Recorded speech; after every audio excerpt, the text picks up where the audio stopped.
राधे राधे दोस्तों, आपका स्वागत है हमारे लड्डू गोपाल चैनल पे। आज के वीडियो में हम सुनेंगे सोमवार व्रत कथा। सोमवार के व्रत को लेकर मान्यता है कि इस व्रत को करने से भगवान शिव अपने भक्तों की मुरादें जल्दी पूरी करते हैं। सोमवार का दिन भगवान शिव को समर्पित है, इसलिए इस दिन भगवान शिव की पूजा और व्रत करने का महत्व और ज़्यादा बढ़ जाता है।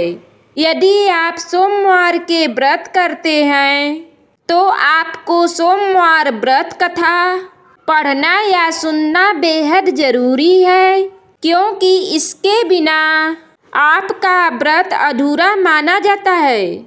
आइए जानते हैं सोमवार व्रत कथा।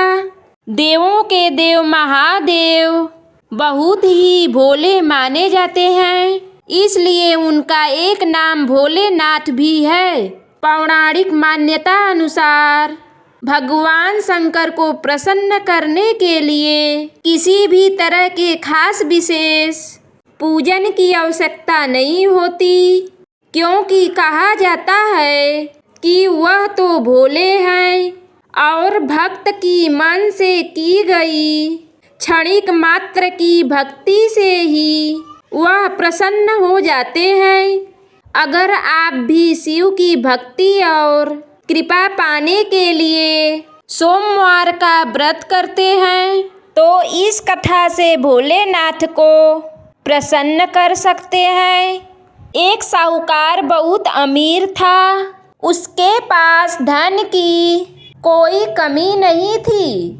साहूकार के पास सभी सुख और ऐश्वर्य के साधन थे, किंतु उसको एक ही दुख था कि उसके कोई औलाद नहीं थी। दिन रात वह इसी चिंता में लगा रहता और वह पुत्र पाने के लिए हर सोमवार को भगवान चंद्रदेव व शिव जी की पूजा करता व व्रत रखता था। साहूकार की भोलेनाथ के प्रति ऐसी भक्ति देखकर एक बार माँ पार्वती जी ने शिव जी से कहा, हे नाथ, ये साहूकार आपका अनन्य भक्त है और सदैव ही आपका व्रत और पूजा भक्ति भाव से किया करता है। आप कृपा करके इसकी मनोकामना को पूरी कर दें। पार्वती जी के ऐसे वचन सुनकर भोलेनाथ ने माँ गौरी से कहा, हे पार्वती, यह संसार एक कर्म क्षेत्र है। यहाँ जो भी जैसा कार्य करता है उसे वैसा ही फल मिलता है। अर्थात जैसा कार्य मनुष्य करता है वैसा ही परिणाम भोगता है। किंतु माता पार्वती आग्रह पूर्वक बोली, हे महादेव, यह आपका अनन्य भक्त है। यदि इसको कोई भी दुख है तो आपको उसे अवश्य दूर करना चाहिए। यदि आप अपने भक्तों की मनोकामनाएं पूरी नहीं करेंगे तो क्यों मनुष्य आपकी भक्ति सेवा व पूजा करेगा। पार्वती जी के इस आग्रह को सुनकर शिव जी ने कहा, हे शिवे, इस साहूकार के कोई पुत्र नहीं है, इसी कारण यह दिन रात चिंतित व दुखी रहता है। इसके भाग्य में संतान न होने पर भी इसे पुत्र प्राप्ति के लिए वरदान देता हूँ, किंतु इसका पुत्र केवल 12 वर्ष तक ही जीवित रह सकता है। इसके बाद वह मर जाएगा। इससे अधिक मैं इस साहूकार के लिए कुछ नहीं कर सकता।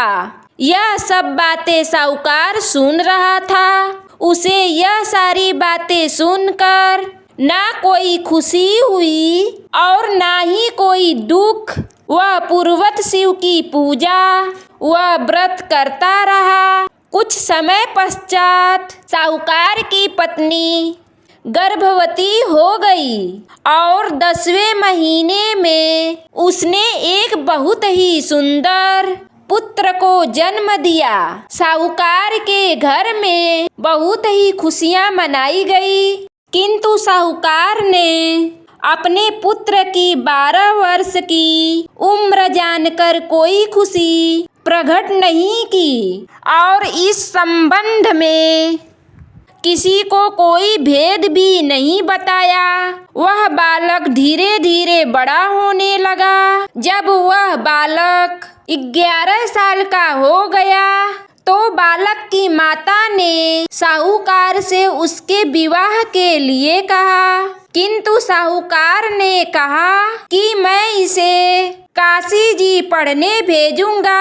साहूकार ने अपने साले को बुलाकर कहा कि तुम इस बालक को काशी पढ़ाने ले जाओ और इसे विधिवत शिक्षा ग्रहण कराओ। साहूकार ने उसको बहुत सा धन देकर कहा कि रास्ते में जहाँ कहीं भी ठहरो वहाँ यज्ञ और ब्राह्मणों को भोजन कराते जाना।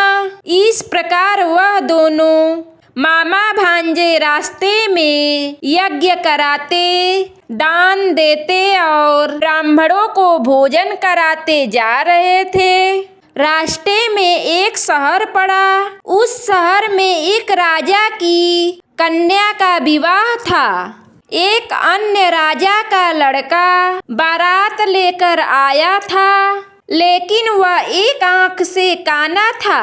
लड़के के पिता को इस बात की चिंता थी कि वर को देखकर कन्या के माता पिता विवाह में किसी प्रकार की अड़चन ना डालें।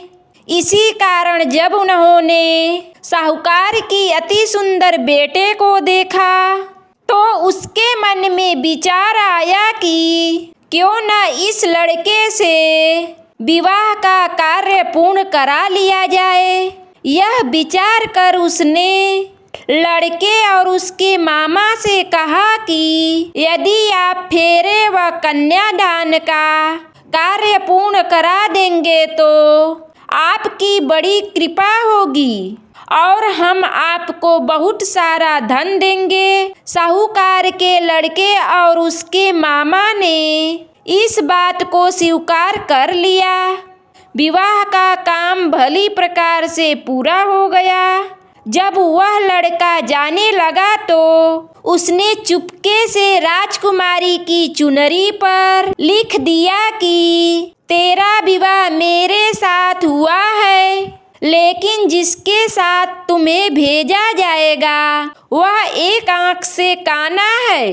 मैं काशी जी को जा रहा हूँ। राजकुमारी ने जब इस प्रकार लिखा पाया तो उसने काने राजकुमार के साथ जाने से इनकार कर दिया और कहा कि यह मेरा पति नहीं है। मेरा विवाह जिसके साथ हुआ है वह काशी जी गया है। राजकुमारी के पिता ने यह सब जब सुना तो उसने अपनी कन्या को विदा करने से इनकार कर दिया। बारात वापिस चली गई। उधर साहूकार का लड़का और उसका मामा काशी जी पहुँचे, जहाँ लड़के ने पढ़ना शुरू किया तथा अपना अतिरिक्त समय मामा भांजा यज्ञ दानादि में व्यतीत करने लगे। इस प्रकार कई महीने बीत गए। जब लड़का 12 साल का हुआ तो उस दिन लड़के के मामा ने यज्ञ का आयोजन कर रखा था।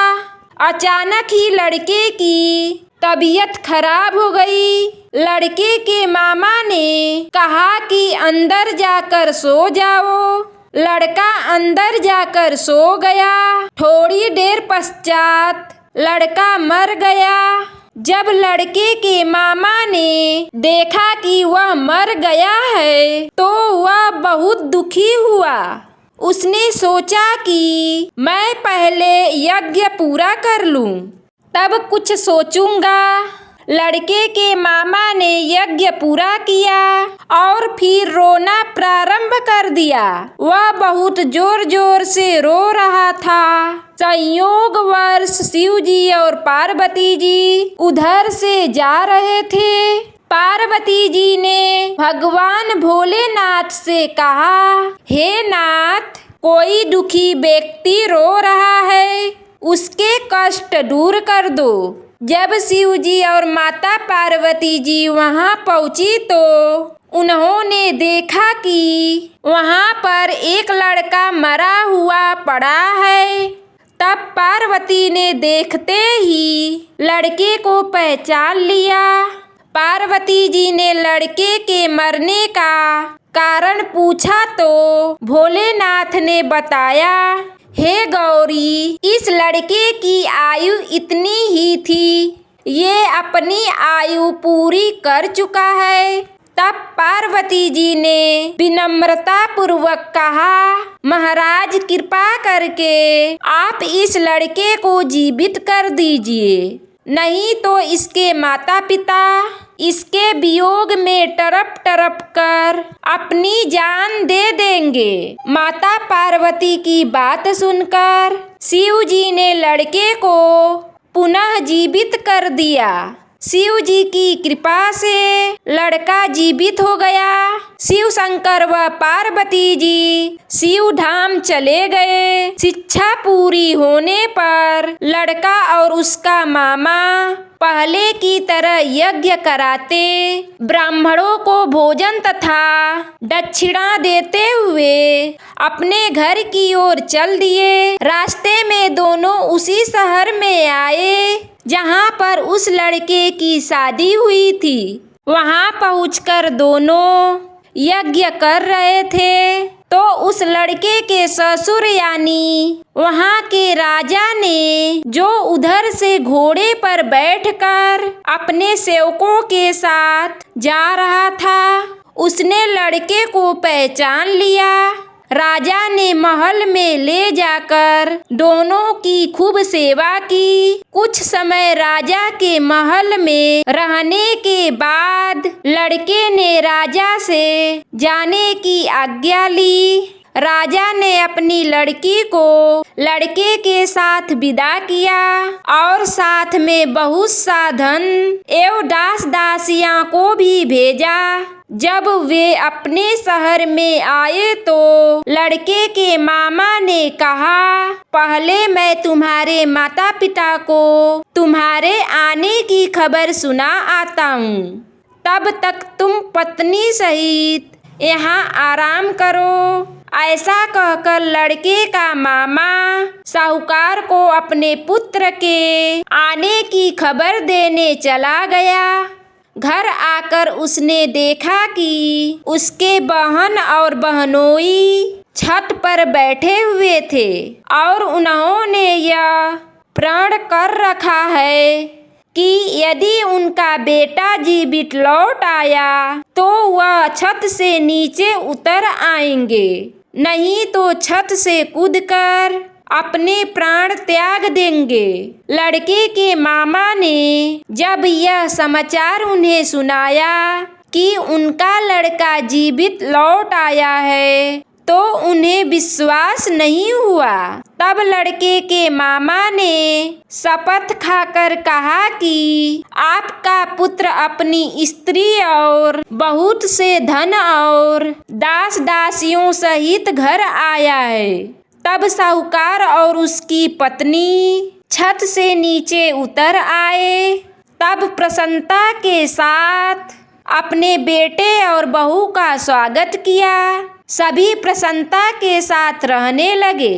इस प्रकार भक्ति भाव से जो भी प्राणी सोमवार के व्रत का पालन करता है तथा प्रेम पूर्वक इस कथा को सुनता है या पढ़ता है तो उसके सभी कष्ट दूर होते हैं, सारी मनोकामनाएं पूर्ण होती हैं और इस लोक में सभी सुख सुविधाओं को भोग कर अंत में उसे शिवलोक की प्राप्ति होती है।